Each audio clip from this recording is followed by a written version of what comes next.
December 22. తినండి, త్రాగండి మరియు కృతజ్ఞత కలిగి ఉండండి. చదవండి. ప్రసంగి గ్రంథము 2వ అధ్యాయము 24 నుండి 26 వరకు.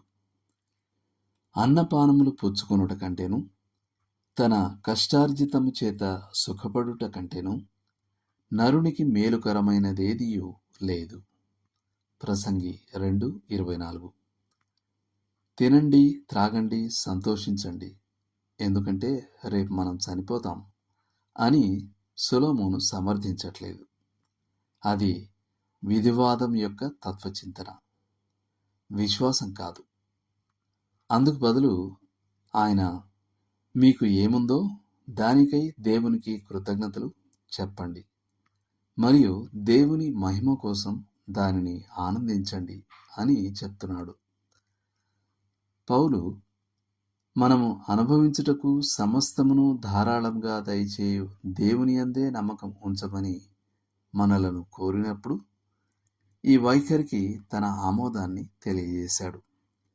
తిమోతికి రాసిన మొదటి పత్రిక 6వ అధ్యాయం 17వ వచనం. ఆశీర్వాదాలు దేవుని నుండి కలిగినవి అని మాత్రమే కాకుండా ఆ ఆశీర్వాదాలను ఆనందించడం కూడా దేవుడు మనకిచ్చిన బహుమతే అని సొలొమోను స్పష్టం చేశాడు.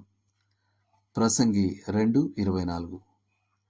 ఒక వ్యక్తి దేవుని నుండి జీవితంలోని అన్ని ఆశీర్వాదాలను పొంది వాటిని ఆస్వాదించలేకపోతే దానిని ఆయన చెడుగా, దుఃఖ కారణంగా పరిగణించాడు.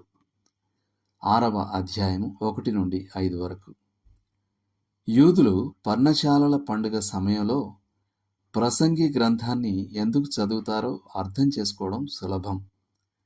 ఎందుకంటే ఈ పండుగ దేవుడు వారి అవసరాలకు సమృద్ధిగా సమకూర్చినందుకు కృతజ్ఞతలు చెప్పడానికి మరియు ఆనందించడానికి వారికి ఓ గొప్ప సమయం.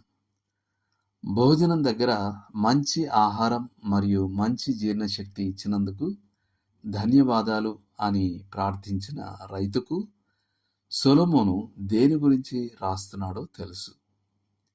ముఖ్యమైన విషయం ఏమిటంటే మనం ప్రభువును సంతోషపెట్టడానికి ప్రయత్నించాలి. 2:26. మరియు మన ప్రతి అవసరాన్ని ఆయన తీరుస్తాడని ఆయనను నమ్మాలి. లోతుగా ఆలోచించాల్సిన విషయం. దేవుని నుండి మీరు పొందిన మీ అత్యుత్తమ 10 ఆశీర్వాదాలు ఏమిటి? దేవుడు మిమ్మును దీవించునుగాక. ఆమెన్.